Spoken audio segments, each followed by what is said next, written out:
Hello, Internet. It is Wednesday, March 24th at 11 o'clock in the morning. So you know what time that makes it. It is time for Ask Wildman.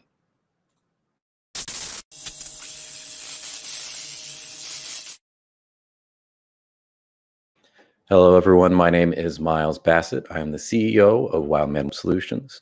We are a full-service digital agency based here in Lawrence, Kansas. We specialize in working with small and medium-sized businesses, helping them to leverage technology to grow and achieve their goals.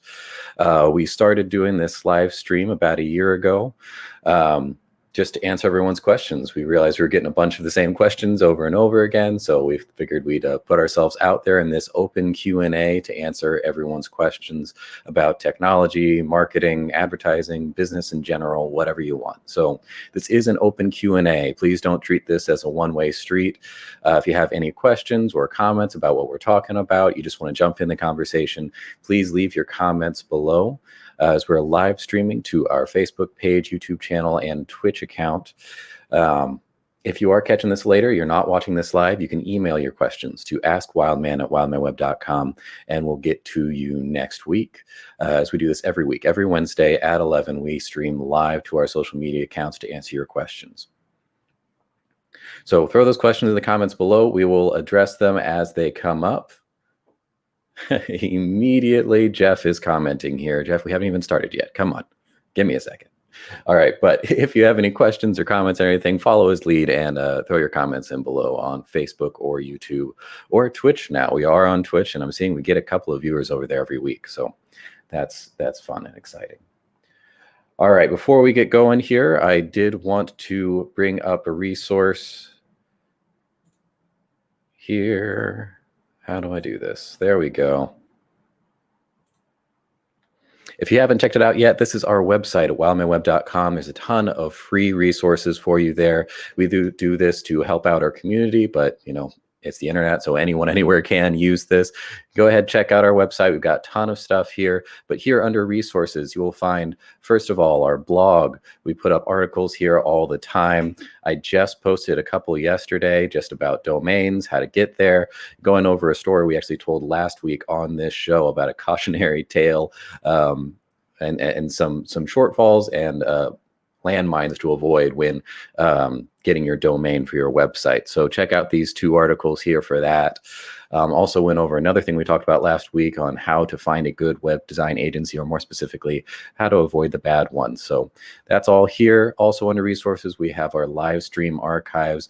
This is all of the previous streams of this show. So if we said something brilliant a couple weeks back and you want to find it, you can hop back in here, and we do upload the full transcript of every show as well.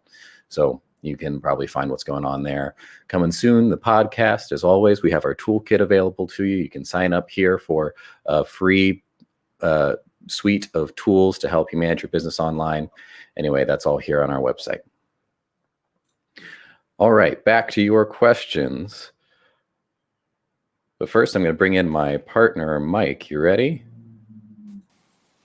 Here we are. I was born ready, Miles. How in the heck are you doing this morning, good sir? Nice to see you. I'm doing good. It's been a productive day so far. Only 11 o'clock and a bunch of stuff done. So looking forward to this stream here. You're busier than a one-legged man in an ass-kicking contest, Miles.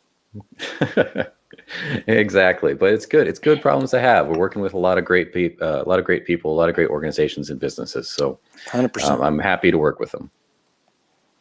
All right, so like I just went over here, this is an open Q&A, so if you have any questions, please throw them in the comments below. We'll try to get to them as they come up here. I'm going to take this screen off. And if you are catching this later, please email your questions to askwildman@wildmanweb.com and visit our website for some other resources. So like I said, right off the bat, we've got a question with Jeff Fry jumping in here. Good morning, Jeff. What we have. Hi, fellas. Anything to share on text message marketing? The new space looks great. Yeah, that's a good question. Actually, I think Jeff was not with us a couple weeks ago when we talked about those open rates. So hopefully, Jeff, you saw the article that I put down in the comments, because it was actually in response to your question a week earlier about email open rates, and I went and I found the email open rate specifically for 2020 across all the industries. So I put that in there. But then we also discussed a little bit just the different open rates across different platforms. So email, Facebook messaging, I think there was maybe one other one I'm forgetting now, and text messaging. And the open rate currently for text messaging is 98%. So you're absolutely right that there is a huge opportunity there, and it's really a hot space, so to speak. So great question. I think that there's a couple things to consider when we talk about text messaging. The first thing is, to me, it's really more of a middle and even more of a bottom of the funnel type of a tactic. So what I mean by that is, it's not something that we're going to use for people who don't really know who we are, or they, they need a lot of consideration time, in order to do business with us still. That's still middle and top of the funnel stuff. And so that's going to be a different type of a tactic. But once you get somebody to engage with you, once you get somebody to understand your brand, understand why they should be considering you to solve their problem or fulfill their need, then you can get them to opt in to something like a texting platform. And that can be extremely, extremely important for into the funnel conversions, and also for retention, for keeping those customers buying even after the first sale. And that's maybe even where it's the most effective. I've used the example many times, I think, before on the podcast, the podcast. Well, this is a podcast if you're listening to our podcast version of it, but on the show in general about a company called winetext.com. It's a spinoff from Gary Vee's father's company, Wine Library. And basically the whole thing is done on the text platform. Their website is literally a one-page landing page sales funnel that gets you to input your name, your phone number, obviously, so they can text you, your address so they can ship to you, and your credit card so they can, just automatically bill you when you buy something from them. And so that's all you do. You input those four things, and you're all set up. And then every single day, I actually got one just a little bit ago, but every single day about this time, they send you a text message. And their business model is, we're going to give you great wine, sometimes rare wines that you can't find, in your local liquor store and things like that, at a discounted price. So today they had a $60 bottle, normally a Pinot Noir. They were selling for $29.99, right? So it's like, well, if you love Pinot Noir, who wouldn't want that kind of a deal, right? So it's all just easy, yes, conversion-based stuff.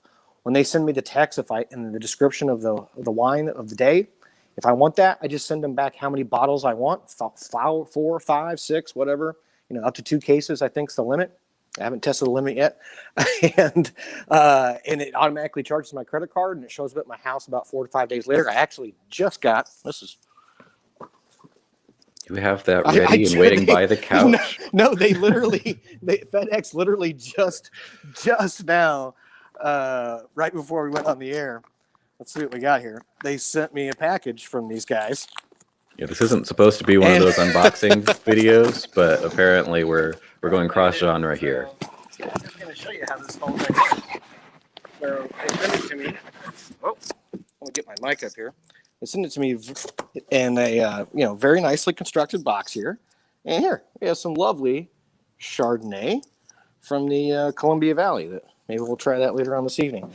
But and so what that does for me as a consumer is it allows me to, again, it's all about speed, right? It's all about access. It's all about being able to just click a button and then it shows up at my house. And so it allows me to opt in really, really easily. Sometimes a little too easily, I may buy it from a few too many times. So convenience is what I'm getting at here.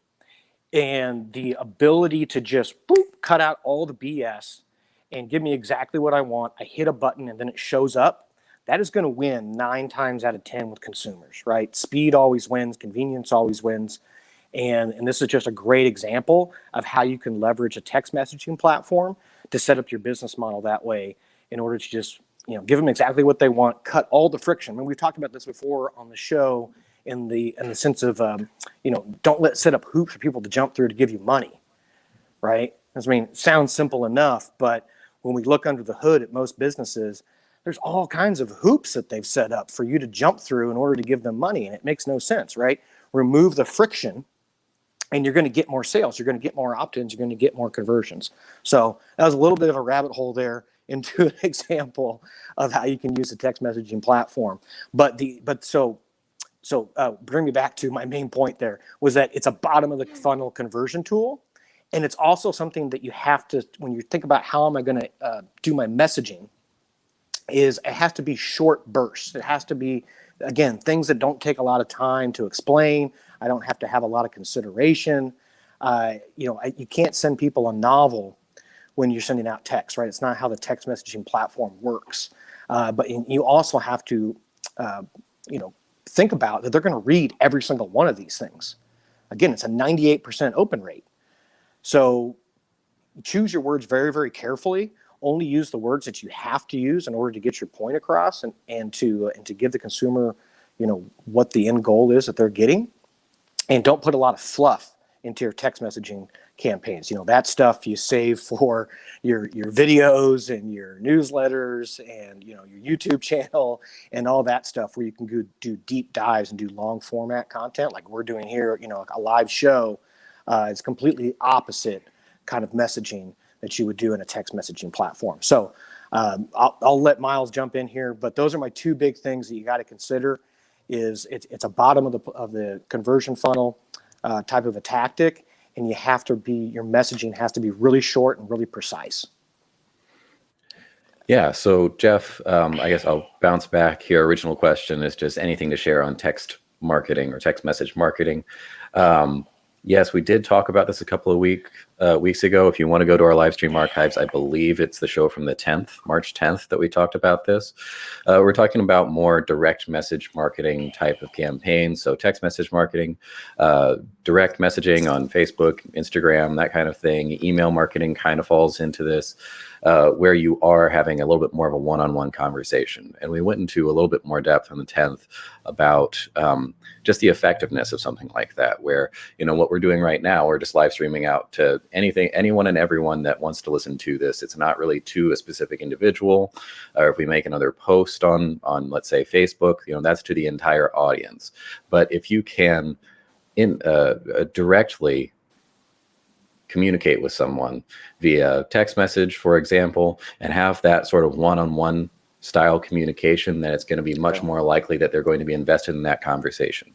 I want to throw in another stat that kind of goes along with your incredibly high opening rate. That is that people are also more likely to unsubscribe from text message marketing than email marketing. Yeah. So along with your point there, you got to be concise. You got to put out as much value in as few characters as possible, because people are not looking to read a novel text. They're not looking for long form conversation. And keep in mind your audience for these things. So you can use email marketing in one way and text message marketing another way. Text message marketing is going to be for your highly engaged audience. This is your cream of the crop. People that are just in love with your brand and want to engage with you in a very direct and very personal way. When you get a text, you're expecting it to be from a friend or a family member, not necessarily a sales pitch or something from a brand. So if I am engaging with you via text, then it should kind of feel personal, and I should be at least somewhat invested in your business and your brand. So keep in mind how you have to communicate with these different audience segments across these different mediums. If you're doing it appropriately and you're leveraging that technology or that platform correctly, then you can see amazing results utilizing these tools. If you use it wrong, you're going to see people run away from your campaign faster than ever. So I just want to throw that word of caution in there is, know your audience. And more than that, know your audience and your platform and how you're communicating with that audience, because the same person is going to expect a different type of communication depending on how they're talking to you. That's a great point, Miles. Yeah, I think the most important word you said right there was personalize. You really have to personalize this messaging on the text message platform. And the other word I would throw in there is fragile. I think, maybe fragile can be delicate. This is a very delicate or fragile, sensitive, maybe is another word, platform. So, like he talked about, the unsubscribe rate is sky high. People, for whatever reason, they feel like, if they send somebody a text, it's a very personal thing. It's kind of like an inner sanctum almost. And so you have to really treat that with a lot of respect. Whereas, we all have, probably like me, have an email account that we give out to, whenever we have to give out our public information. And that's where all the spamming emails go, and when I open up that email, I know that it's going to be 80-90% spam stuff and not any kind of value-based content. When I open up my text messages, I'm used to seeing messages from close friends and family and business, associates and clients and things like that. And so it's a whole other psychology that we have to engage in compared to, especially compared to like a social platform or things like that, where we see things from all different directions and we're more desynthesized or synthesized, I think is the right word I'm looking for, to those platforms compared to the sensitivity that comes when we're reading a text message. So really, really something to take into consideration there, Miles. Great point. Yeah, and a little bit more on the practical side of things. You said anything to share on text marketing. There are a lot of tools out there that allow you to do text message marketing more effectively. It's not just, you have a list of phone numbers and you're sitting there personally, individually texting 10,000 people and it takes you all day. There's a lot of tools out there. We're currently kind of going through and vetting some of those options and trying to figure out the best way to make something like that happen. We do have a basic text message marketing system built into the Wildman Business Center that all of our clients have access to. It's technically still in beta, but Jeff, if you want to test it out, you are more than welcome to be my guinea pig here. And that does allow you to communicate directly within our platform to your customers with whom you have a cell phone text or a phone number. Yeah, that's a great point, Miles. Yeah, we are starting to roll out a text messaging platform that we think is going to be appropriate for our customers, our clients, for their customers, and just really excited to see how people are going to utilize that and leverage that for bottom of the funnel conversions. And I would just put a button on this conversation. I would really think of it as the top tool for transactional type of marketing right now. Where you're going to give somebody and they're going to get, and vice versa. And so that's how you get somebody to opt in to your text platform, is you give something away and then make sure that when you text them, you're giving them something of value and something that they, feel really comfortable opting in for. Yeah, it kind of ties into this follow-up question we got from Chelsea. Hello, Chelsea. Can you share a link in a text message ad that links to the product? So direct e-commerce in a text message marketing campaign? The answer is yes.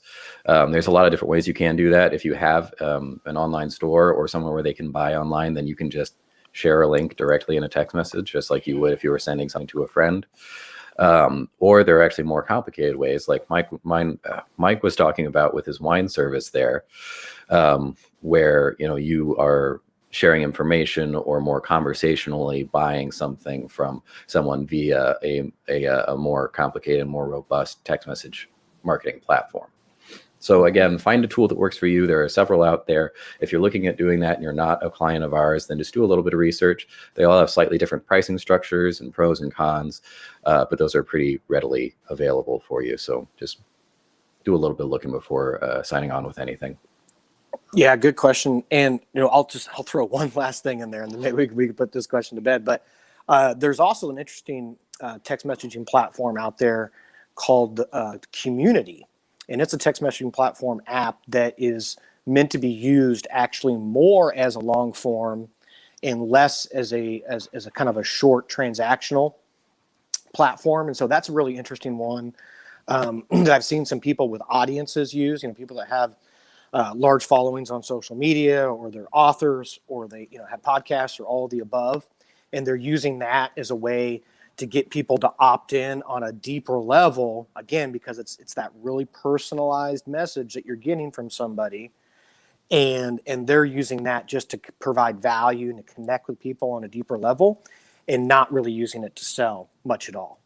And so that's been an interesting, I would say, newer avenue that I've seen. Not a lot of people, but some people use texting platforms for, and I'm really interested to see how that progresses as well. But this all kind of comes back to just that idea of directly communicating with someone rather than having this one-to-many kind of communication, just blasting out something, a wide net, and seeing what it catches. It at least feels like you're talking to someone on a one-to-one, in a one-to-one kind of way, and that personal communication and the ability to personalize. We were talking a lot last week when we were going over utilizing AI in different systems, and different kind of big data algorithms. The ability that we have to leverage these technologies to have more personalized communications directly to our audience is incredibly powerful, and I'm excited. I know we both are excited to see where this all goes. But a lot of it, I think, is veering towards that very personalized, one-on-one style communication that a lot of these platforms are kind of steering towards. Because ultimately, I mean, I know we're all kind of annoyed by ads when they pop up and interrupt our YouTube video or whatever it is you're doing, but the best ads are the ones that you want to see. Mm-hmm. You want to be marketed to by these companies. You're actually interested in this product, in this service. You want to hear more. You want to be sold this thing. And so I think as marketers and as business owners out there, anything that we can do to personalize our message, to ensure that we're talking to the right people that are really actually truly interested and invested in our company, and putting that out there in the right way, in the right time, so that people can digest it and they want to see your marketing, they want to see your message. I think that's a win-win-win-win for everyone involved. Definitely. And that's why content marketing is so important, and why it's becoming so effective and really replacing traditional marketing in a lot of ways, traditional advertising, I should say. But yeah. All right. Well, I think we've hit that pretty well. Text message marketing.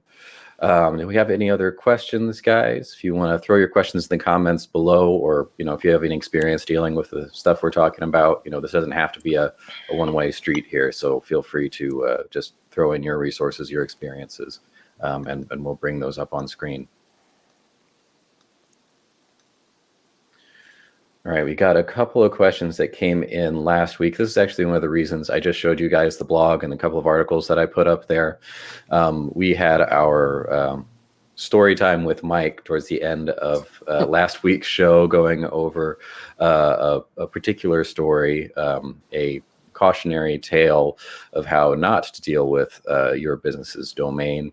So I actually wrote a whole article on there. We posted an article with just that video if you want to catch that, and then another article on domains for business, because a lot of people were kind of confused. I had a couple of conversations with people over the course of the week that didn't necessarily know the difference between a domain and hosting, where that delineation was, where emails fit into that mix, domain emails, and what they need to be looking for a domain. So if you want to go to our website, check out this new article, Domains for Business, Where to Start. That's the title. I'll go ahead and post it in the comments here.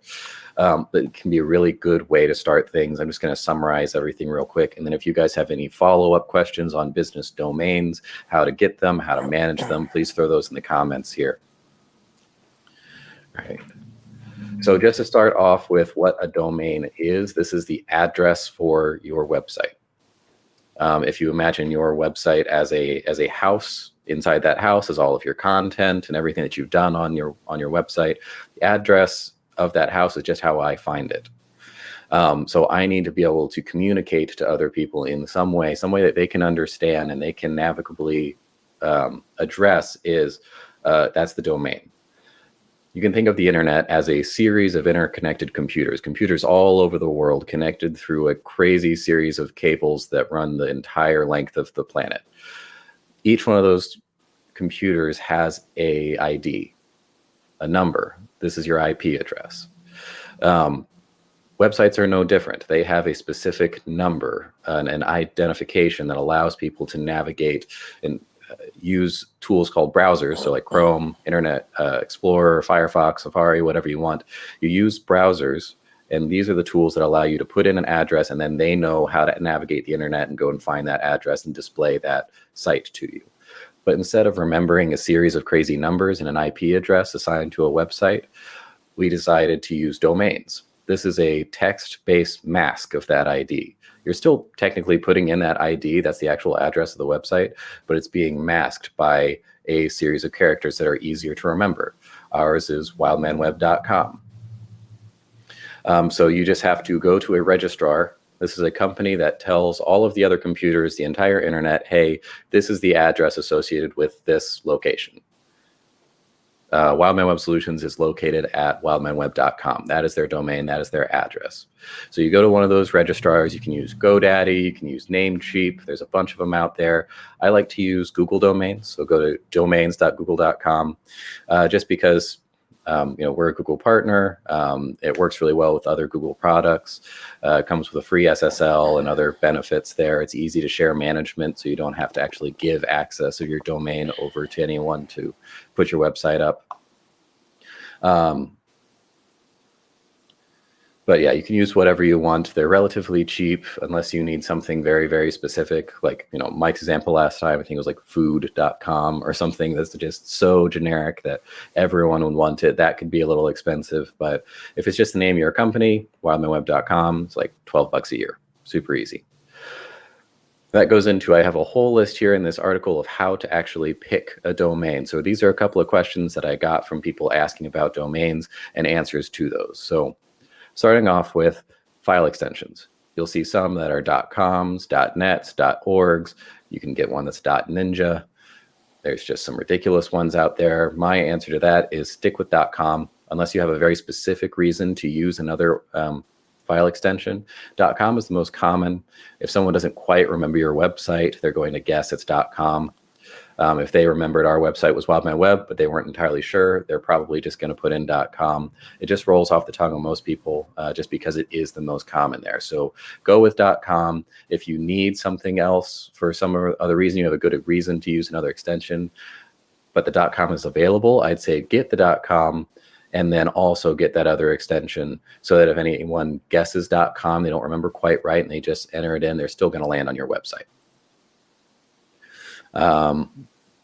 .orgs are technically reserved for nonprofits, so you might want to go in that direction. .edu is for schools. .net doesn't really have a particular purpose, so unless you have a really good reason, just go with .com. In general, when you're trying to figure out the name of your website, when you're trying to pick your domain, the shorter the better. Pick something that is short. It's easier to remember. It's easier to share. You just are going to save time typing it. The number of times that you type this to share it, it'll actually save you some time in your life. But mostly it's just easier to remember. Again, if you have a longer business name, like our business name is technically Wildman Web Solutions, but our website is wildmanweb.com. We also went out and bought wildmanwebsolutions.com. So we have the entire thing and no one else can get it. That reserves it for our business. We have it all directing to wildmanweb.com. It's just a little bit easier to say, a little bit shorter, easier to remember. But we went ahead and got both because, like I said, domains are $1 a month maybe, so we might as well get a couple. With that being said, pick one that is easy to spell and pronounce. So you're going to be verbally sharing this with people. You need to be able to say it. People are going to be able, they are going to read it and then want to tell it to other people. So pick one that is easy to say, easy to pronounce, easy to spell. If you are making your own personal website and you have a crazy hard to spell name, then maybe don't use your own name for your domain. If someone's going to misspell it, if your name has multiple spellings, you have to be careful of that. Along with this tip, avoid numbers and hyphens and things like that, where you have to say, wildman-web.com, are you actually spelling out dash or is it a hyphen? This avoids the four versus four debate. Is it F-O-U-R? Is it the number 4? Is it F-O-R? You get the problem there. So avoid numbers, avoid hyphens, avoid words with multiple spellings or that are really difficult to spell. If I tell it to you, you should be able to get the exact spelling of this entire domain on your first guess. This one is a little bit fun, but just read through your domain and show it to other people as a single word. There's no spaces in domains, which allows you to put the break in between words in multiple places. The example I put in this article is a website for American scrap metal. If you put that all together, then you don't really know where that S is supposed to go. And so it could be read as Americans scrap metal or Americans crap metal. There's a bunch of examples out there that are not over the air appropriate things that people have accidentally named their websites, not realizing that it could be read a different way. So look at it all as one word, show it to a couple other people, see what they see, and if they are reading the same thing that you're reading here, is that can lead to some potentially funny but bad branding mistakes for different businesses and organizations out there. And then finally, final point here, this is going back to our cautionary tale. It actually links over to that video, is buy your own domain name. If you're working with a developer, designer, an agency, do not let them buy your domain for you. Don't let them buy it in your name, on your behalf, anything like that. They can advise you on it. They can help you out with that. We often help our clients getting domains for the first time. But ultimately, make sure that it is you that pulls the trigger, you who buys it, because then you're the one who owns it. Your website or your domain is the single access point to your website. It's all over your branding. It's on your billboards. It's on your business cards. It's everywhere. And all of a sudden you're handing that address over to someone else. That means that they have unbelievable leverage over you. We've seen those, best case scenario, it's complicated if you ever want to leave that company because you have to transfer ownership, and that's just not a fun process to go through. Worst case scenario, we've seen it end up in thousands of dollars spent, lawsuits, or even people just not having access to their domain anymore. They have to switch and then switch everything on all of their branding. It's a giant hassle. So just make sure that you buy your own domain. It's not that complicated. You can figure it out. And it's just going to save you such a headache later. So again, I'm going to post this article in the comments here just because we did get a bunch of questions after that story time last week. Wanted to go ahead and put it in written form for you. If you have any other questions regarding business domains or domains for your company, please email us, askwildman@wildmanweb.com, and we'll address them as soon as we can. All right, while I'm posting this to the comments, Mike, say something fun. Okay, well, I have another fun story, Miles, regarding websites. Right. So maybe we could talk about this. I wasn't planning on talking about this, but I had a talk with somebody yesterday. I was doing some prospecting, doing some cold calling, and I was actually prospecting a category that I would say I'm in the middle of the funnel on. Like I'm in consideration. I know I have a problem. I know they have a possible solution. And now I'm considering, who I'm going to do that with, when, and all that stuff. And by the way, maybe just a separate side story. There's really three types of buyers. And I think this is important for us to understand before we actually try to market to those people. So before somebody, has a sale or buys something, they're basically in three different stages. They're either completely oblivious, right? They have no idea that they have a problem, and they have no idea what the solutions to that problem are. They're somewhat aware. They know, hey, I have a problem. I don't know how to solve that problem. Or they are pretty much aware. They know they have a problem. They know what the solutions are to that problem, and they're just in the consideration stage, or that kind of bottom of the middle of the funnel, so to speak, before we get to the bottom of the funnel stage where we're going to take action. And they're trying to decide which of these service providers or product providers I'm going to go with in order to solve my problem. So interesting enough, I'm like I said, I'm in the kind of the consideration phase. I'm prospecting this category. I come across a company that I know because I had a family member actually use their service. I'm not going to give away who it is here, but and they said they did a good job, and I was like, oh. And then I noticed that they don't have a website, and I'm like, wait, this has got to be a mistake, right? This has got to be like the listings are off. They just didn't have their Google My Business set up or whatever. So I do a little bit more digging. And I'm like, no, they actually do not have a website. It's 2021. These people do not have a website. So I'm like, man, they really need me. I'm going to do them a favor. I'm going to give them a call. So I called them up and I said, is there any particular reason that you don't have a website? We don't need one. And then at this point, I made a little bit of joke. I probably shouldn't have made a joke. Why do I let you out? I don't know. And I said, well, they're not Quakers, are they? And I said, what? I said, well, they don't have like some religious beliefs that, they're against like technology or the internet or anything like that, right? No.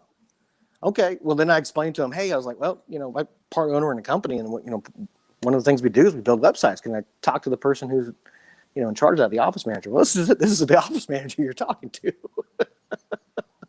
Great. And she said, well, we don't need a website because our calendar is currently full. And, if you know me at this point, I'm out. I'm just like, I'm not, as I've said before on the show, I'm not in the business of convincing people. And I'm certainly not in the business of convincing people that they need a website in 2021 if they do not think they need a website in 2021. I got lots of other things to do with my day. But it was really interesting, just seeing somebody in that mindset, in that state of mind, because first of all, if you're that busy that you're totally booked, why are you answering the phone? That would be my first question. Second question is, just this whole mindset of being too busy and not being able to see the forest from the trees, that, well, why don't we hire more people? Why aren't we looking at a bigger space? Why aren't we looking at growing and scaling if there's really that kind of demand for our products and services? And the interesting thing, Miles, is there's a competitor in this space, literally like almost right next door to them, who is going very aggressive on social media and their online presence and in their marketing. So I think it's going to be really interesting over the next 5 to 10 years to see where the market's share goes, and if any other competitors come into the space. If anybody's looking for a business opportunity, I have a good idea. But the other thing too is just, okay, let's pretend for a minute that I'm at full capacity. I've hired as many people as I possibly can, and I can't find a bigger facility in order to move into. Okay, hey, great problem to have, but I still don't see the point not having a website. And it made me just think about something that we've talked about before, maybe not at this extreme case, but we've talked about before how there's a large knowledge gap in how the typical business owner views their website compared to how the typical consumer views a business's website. That there's a lot of businesses out there who their website is kind of an afterthought. And they kind of think that, oh, it's not really the thing that represents me. It's not really the thing that is my brand. And on the consumer side of things, it's completely the opposite. That in this day and age, your website really is one of the biggest pieces of property that your brand owns. I mean, to me, it's much more important than what kind of sign you have hanging in the parking lot. Because because 9 times out of 10, I'm going to go to your website before I'm going to go to your parking lot. And in this particular category that I'm talking about, it's a category that has a lot of trust involved for the end consumer. And so if I'm not able to go online and to verify who you are, what you do, and what others say about you and feel about you, that is a huge red flag. And, that company is never going to be able to quantify, what all the massive amount of business that they're losing out of. And if they really are at full scale and can't take another appointment, the tremendous amount of upside of how to scale their company that they're losing out of. And, again, that's an extreme case. I think I would have to search weeks and weeks and weeks and weeks and weeks to find another company that would probably have that outlook. But it's not. I think it's maybe in the majority of the businesses out there who aren't taking their website and their online presence seriously enough. And this company had no social media presence to speak of. They had very few online reviews, and it's really, really interesting. And so, Miles, maybe that's something that you can speak to, just about the importance of what consumers feel when they look at a business's website, and what that is in terms of an evaluator for who we're going to do business with in this day and age. Yeah, well, you said something pretty interesting there. Well, there was a lot that I want to say on that, but one thing is just, you talked about trust. Often on the show, we talk about some little things that you can do. These are the biggest bang for your buck. It's not complicated. It's quick, easy, and it can do a lot of damage real quick. I think the last thing we were talking about is our listing tools, or different listing tools out there that can help you to distribute your information across the internet accurately and effectively. It's really easy to do. It doesn't cost very much, and it will multiply the number of data points about your business online by 3,000 or something crazy like that. It's like, you might as well do it. Why not? When it comes to a website, it doesn't take much to create an air of authority, of reputability. If, a business like this, they're already booked, they've got their sales funnel pretty down offline, or whatever their system is, but people are looking them up and they can't find a website, or even if they find a bad website that hasn't been updated since the internet was invented, then that immediately casts doubt on them, especially in younger generations. And I'm not talking about, the kids coming up now. I'm talking, 30s. If they find a bad website there, if they find that you don't have a website, that immediately makes them think that you are less legitimate, you're less authoritative, you're less trustworthy, and you don't have to do much in order to not encounter that negative perception. If you have something up, it doesn't have to be crazy complicated, it doesn't have to be huge, you don't have to have a 10,000 page blog on there or anything, but if you just have a nice, clean, well-designed one-pager that says who you are, what you do, where to find you, and how to interact with you, basically what I refer to as an online business card, then you're going to avoid that entire problem, and maybe even get more business, because a website is a powerful marketing piece, and done properly, it's relatively passive. If you put something up there and you just kind of keep it alive and healthy, you don't have to put a lot of work into doing that, then it's going to make sales for you. It's going to convince people for you that you are authoritative and trustworthy. Mike references this all the time, that you have to get someone to like, know, and trust you in order to do business with you. And that's more important in some industries than others, but is very ever present in pretty much everything. Generally speaking, I need to like, know, and trust you before I do business with you. And having a website up there that at least gives you that air of credibility is a key step to getting there. If you don't have something like that, then pretty much everyone below 45 immediately thinks that you are less trustworthy than they did prior to searching for you. And yeah, I'd say a majority of businesses right now, I don't know what the percentage points would be, but I'd say a vast majority of businesses right now, I think this was probably the case pre-pandemic, but certainly post-pandemic, people are engaging with your business first online more and more and more. They're not just driving by and engaging with you in person. They're not just stopping by and walking into your office. They're looking you up first.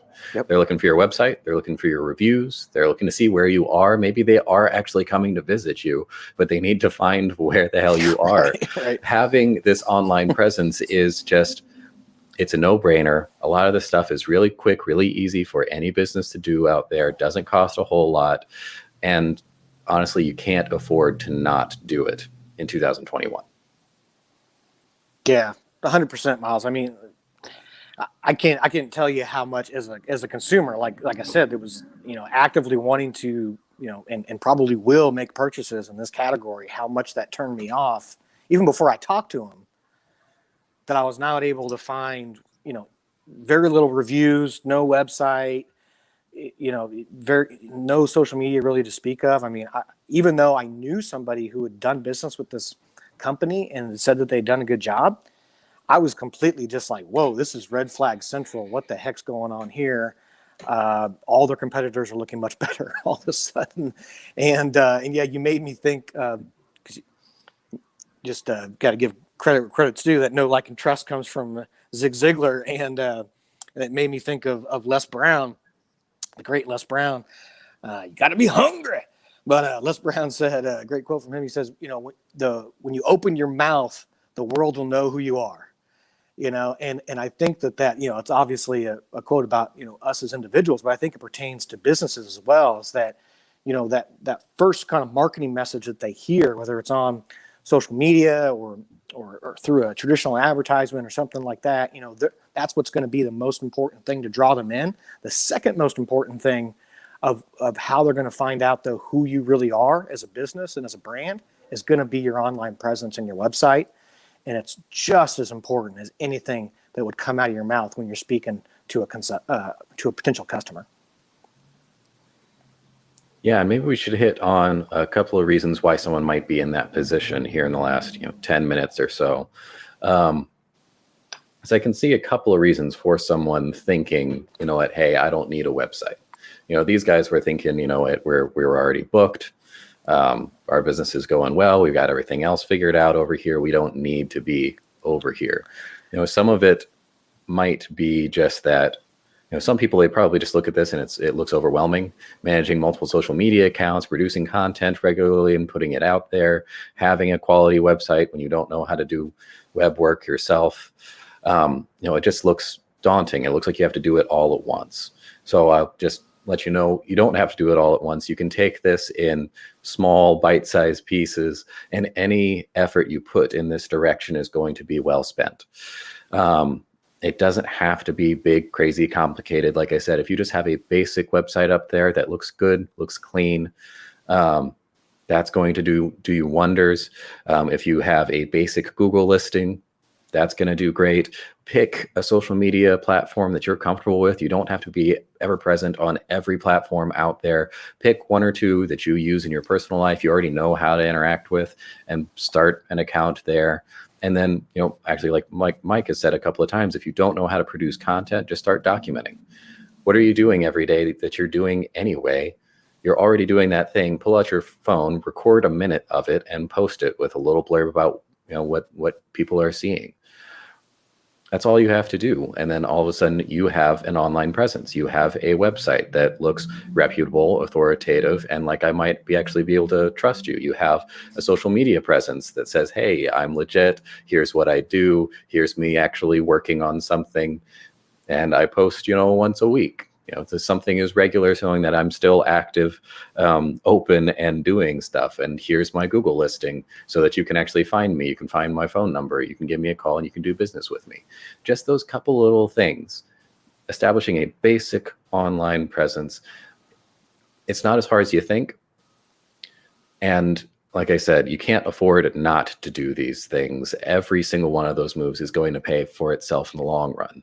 And that leads to the next point here, I think, is just that a lot of these things don't have immediate results. You post a new website, you're not going to immediately start seeing 100 leads a day coming in your brand new website that you spent 2 hours on.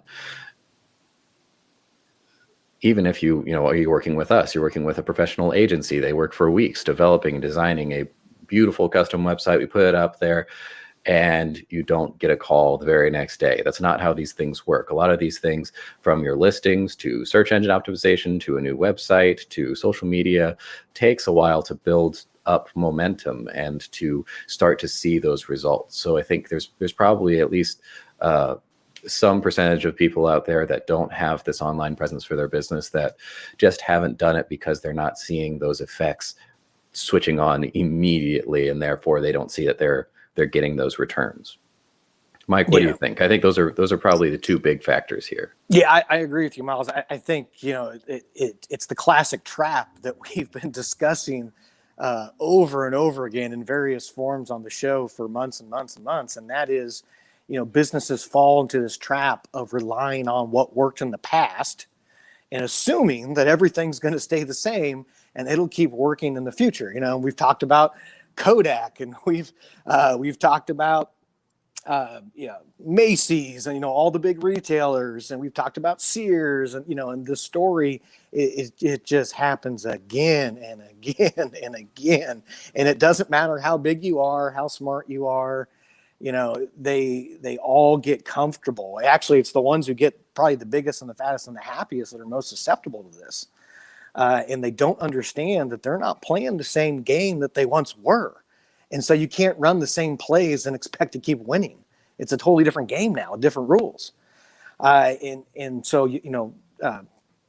just like John Kiefer, may he rest in peace, used to say, the secret to being successful in business is to look through the windshield and not the rear view. And you've got to keep seeing what is coming in front of you and being 1, 2, 3, 4, 5 steps ahead of it. I mean, it just blows my mind that, somebody could be stuck in that perspective, given that everything that's happening around us. But it's because they are successful right now, and they do have their appointment book sheet, right? It's like if they were sitting around there twiddling their thumbs, they'd be going, well, what's wrong?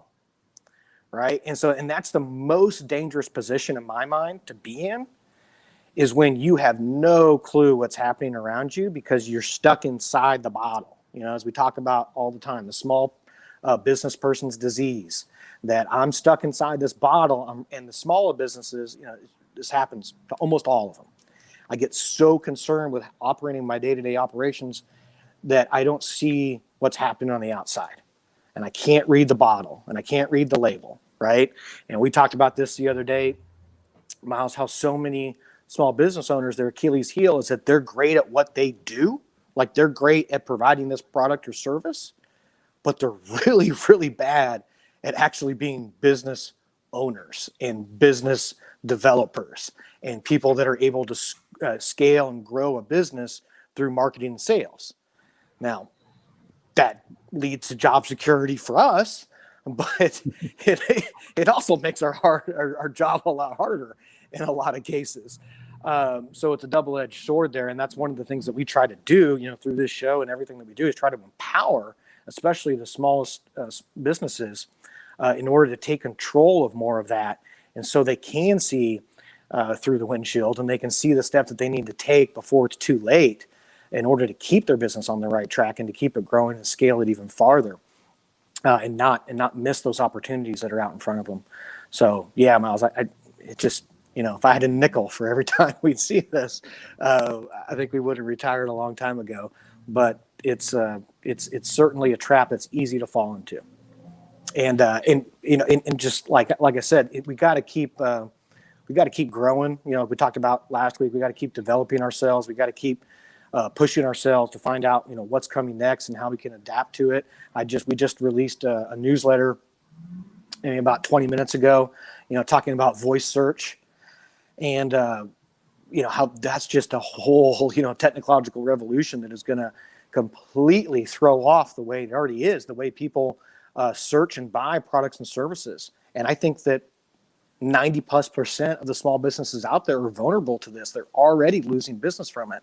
And, I can't imagine having a discussion with somebody who doesn't understand that they first need to have a website, about something like voice search. It's just like, you're going to get so behind the curve that it's, I don't want to say hopeless, but it's going to be, a little bit of a nightmare, because as we talked about so many times on the show, this is just the beginning. You think things changed a lot in the last 5 or 10 years? Buckle up. Buckle up, because the next 5 or 10 years are going to make the last 10 years, look like a cakewalk. I mean, things are coming hard and fast down the pipe.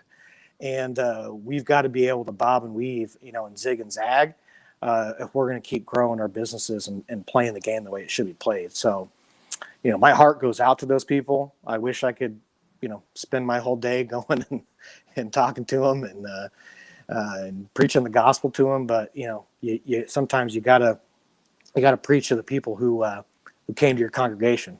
And so that's what we're doing here on the show, Miles. But that just leads me into next week. We're doing a full-blown show on voice technology. We're going to give you guys the full rundown and everything you need to know about how to implement voice in your small business to make yourself better and keep growing. Well, that is a nice teaser here to tag everything at the end. I just want to throw one extra bit onto that beautiful answer that you just gave. I think, we're not in the business of convincing people, like you said, but probably the most convincing point in here. I was actually talking with someone about SEO, but this applies to everything here, and that is, if you're not keeping up with this stuff, if you aren't, even while you're ahead, pushing forward into what's happening now, what's happening next year, what's happening in the next 5 years, know that your competition is.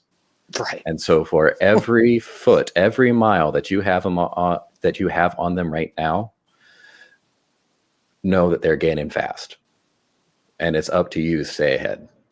So, but that's why we're here to answer those questions and hopefully to inform some people out there as to what they need to be looking at. Like you said, next week, let's focus on voice. If you guys have any questions on voice enabling, voice assistance, voice searches, anything like that, please email us, askwildman@wildmanweb.com, and we will get to those next week. We're going to be back here live to our Facebook page, YouTube channel, and Twitch account next Wednesday at 11. All right, with that, I think we're going to wrap up. We got a noon meeting to run to here. So, Mike, I will see you later this afternoon, and you guys will see him next week. Yep. Great questions. Appreciate everybody listening, watching, and yeah, have a great, prosperous week. See you next time. All right. See you, Mike. All right. With that, that is the end of March 24th. Ask Wildman will be back next Wednesday, I believe. Oh, that's not quite April. All right. Last day of March, we'll be back March 31st, 11 o'clock, talking about voice. So we will see you then. Thanks, everyone.